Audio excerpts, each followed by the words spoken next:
के साइड हो जाते हैं, इतना याद रखिए। हाँ, इसलिए उनको भी दुर्गा और शीतला के एकदम पावन और कोमल रूप में बैठे रहने दीजिए, काली मत बनाइए। अच्छा, हाँ आइए, कम से कम झुमा दीजिए, हम काहे बनाएंगे? काहे नहीं, हम तो चाहेंगे झुमाना, ठीक है, हम जाएंगे भी उन लोग के पास। बोले बोलो विश्वनाथ की नमः, पार्वती पते हर हर महादेव।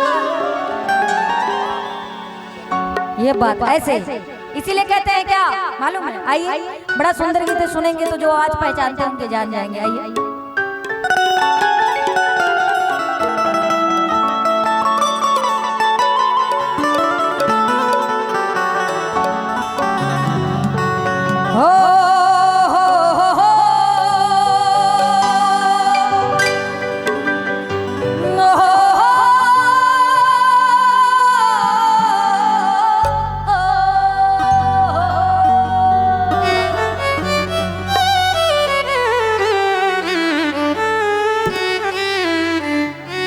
क्या बात है? आइए 1 2 3 4।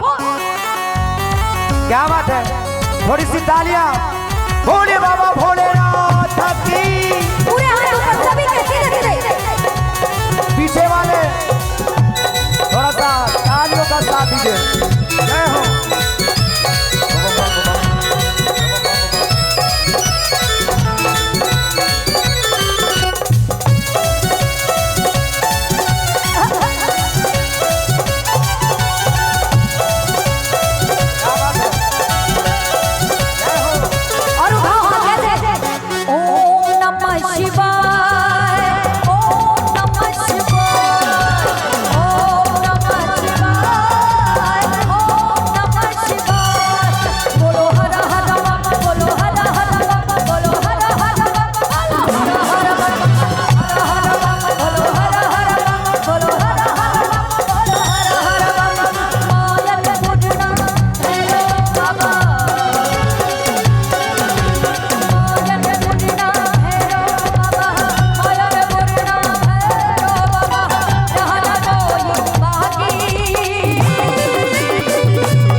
डालो पूरे पूरे हाथ, जिनको बाबा भोलेनाथ से प्रेम है।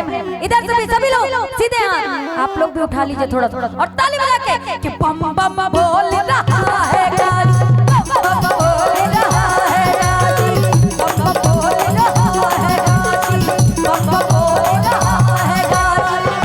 गंगा की पावन धारा, गंगा की पावन धारा, और शंकर अविनाशी।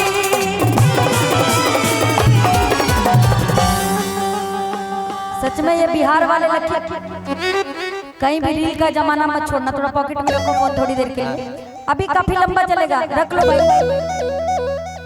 रील वालों मेहरारू करिया मिलेगी, फिर हमको मत कहिएगा। ऐसा माहौल बन गया है, फोन आता है किसी का जेब भी टूटा कोई दूसरा। नहीं, दुखी मत करो, फोन रखो पॉकेट में भी थोड़ी देर के लिए। अच्छा, बाबा भोलेनाथ को मानते थोड़ी देर के लिए सबको छोड़ दो, सिर्फ उनके चरणों में रहो। देखो जो मांगोगे वो मिलेगा, सुबह पक्का मिलेगा, ये मैं कह के जा रही हूँ, लेकिन दिल से याद करना। यहाँ से याद करोगे तो वो भी यहीं से याद करेंगे, तब पता चलेगा 5 साल और पीछे कर देंगे, ठीक है? बोले शंकर भगवान की, उठा लीजिए हाथ। बोले बोले बैद्यनाथ की, और ताली बजा के चप्पो बम बोल रहा है, बम बोल रहा है गाजी, बम बोल रहा है गाजी, बम बोल रहा है गाजी। क्यों बोल रहा है? बाबा भोलेनाथ का दीवाना कौन कौन है? हाथ उठा लो सीधे सीधे। और एक बात कहो, मालूम है क्या? जोगिया जोगिया मैं भोले का, जोगिया जोगिया मैं भोले का, जोगिया मैं जोगिया, जोगिया मैं जोगिया, मैं बाबा तेरा जोगिया, जोगिया जोगिया मैं भोले का, जोगिया जोगिया जोगिया मैं भोले का। रुक जाइए, यहाँ पे कोई जोगिया नहीं लग रहा है, यहाँ पे सब पिया लग रहे हैं अपनी अपनी मेहरारू के। बाबा भोलेनाथ का कौन कौन जोगी भाई सच्चे मन से हाथ उठा लो, जो नहीं है वो नीचे करके रखेगा, जो है वो हाथ उठाओ। 1 2 3 4 10 20 15, फिर से एक पे आने पे मजबूर हो जाऊंगी। जो है उनके लिए एक लाइन मालूम है क्या? यम्मा यम्मा यम्मा यम्मा ये खूबसूरत समा यम्मा यम्मा यम्मा यम्मा ये खूबसूरत समा।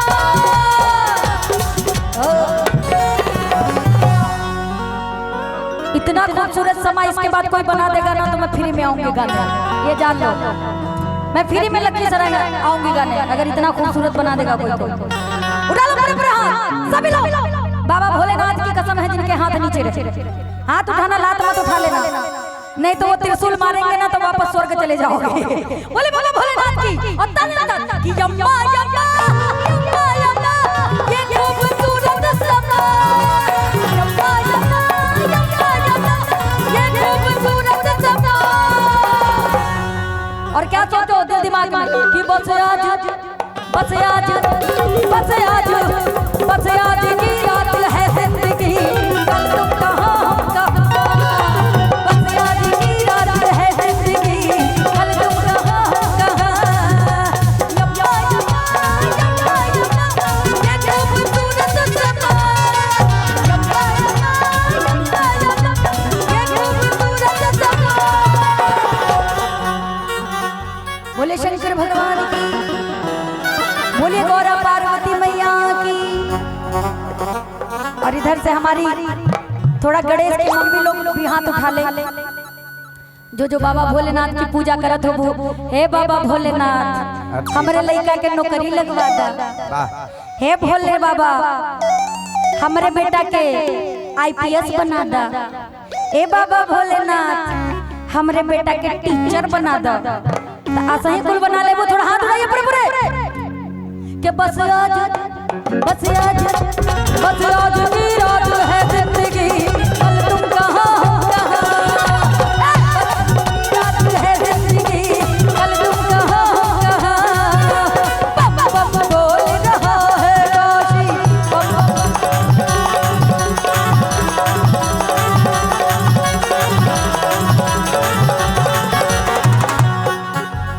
बहुत ज्यादा एनर्जी में गालियां भैया रुकेगा। सरोन भैया अब आप लोगों के एनर्जी देखने कितना कौन मानता है बाबा भोलेनाथ को। अभी शिवरात्रि आने वाली है तो कौन कौन शिवरात्रि के लिए तैयार है भाई? सब तैयार हो ना? कहते हैं कि काल हो कष्ट हो कलेश हो दुख हो दरिद्र हो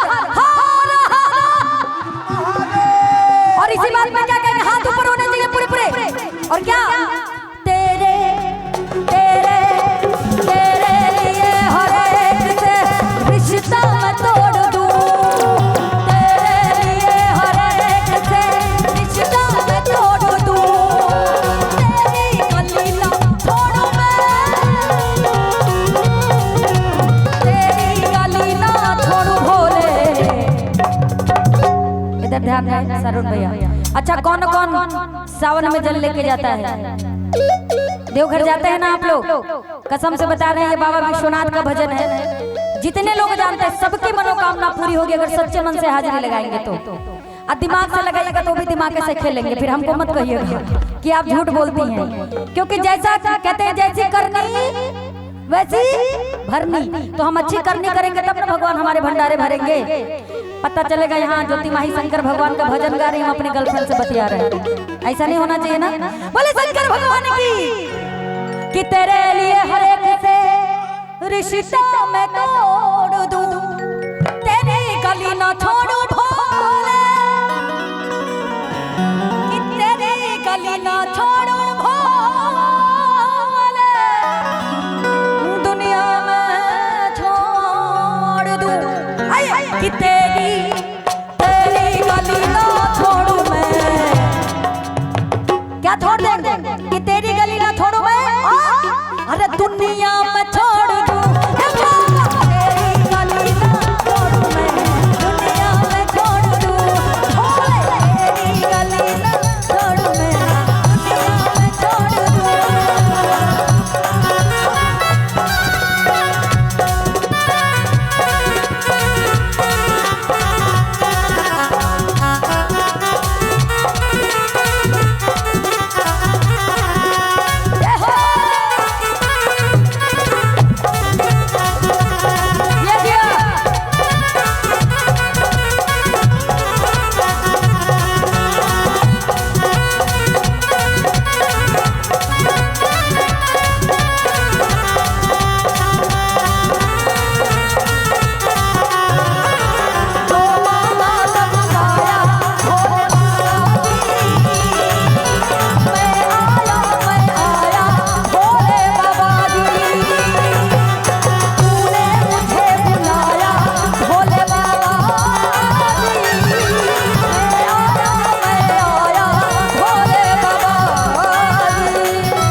कि बम बम।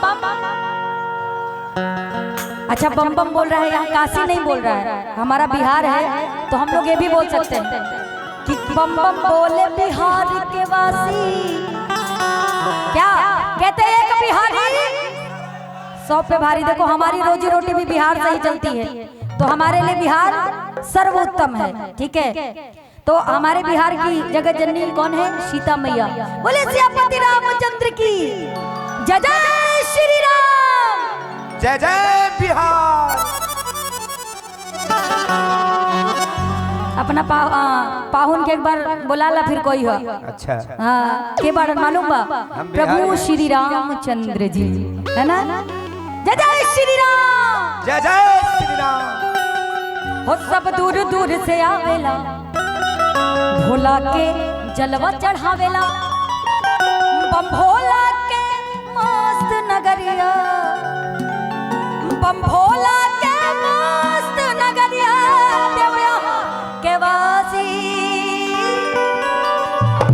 और हम लोग क्या बोलेंगे कि बम बम बोले बिहार के वासी,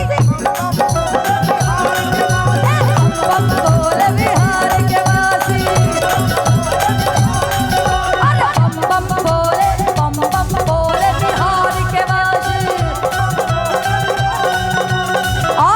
शिवरात्रि आने वाला है, इसलिए क्या कहेंगे? सारे गांव से दूध मंगा के पिंडी को नहला दो, पिंडी को नहला दो, मेरे शंकर को नहला दो। सारे गांव से दूध मंगा के पिंडी को नहला दो, पिंडी को नहला दो, मेरे शंकर को नहला दो। आया बाबा का त्योहार आया, शिवरात्रि का त्योहार आया, आया बाबा का त्योहार आया, शिवरात्रि का त्योहार आया।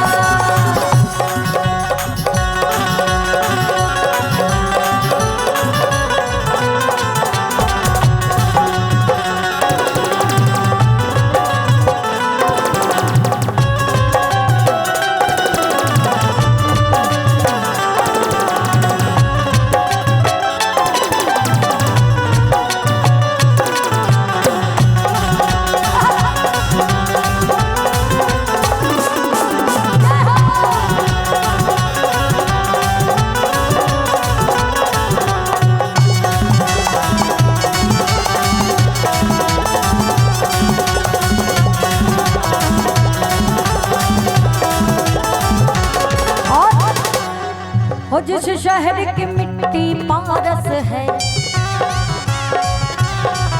उस शहर का नाम बनारस है।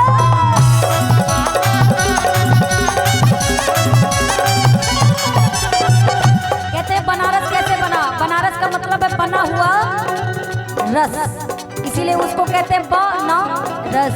हाँ हो जिस शहर की शहर की शहर की शहर की मिट्टी पारस है, उस शहर का नाम बनारस है।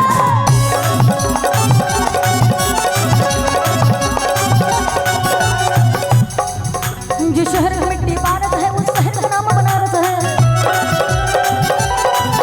जिस शहर की मिट्टी पारस है, उस शहर का नाम बनारस है, उस शहर का नाम बनारस है, उस शहर का नाम बनारस है।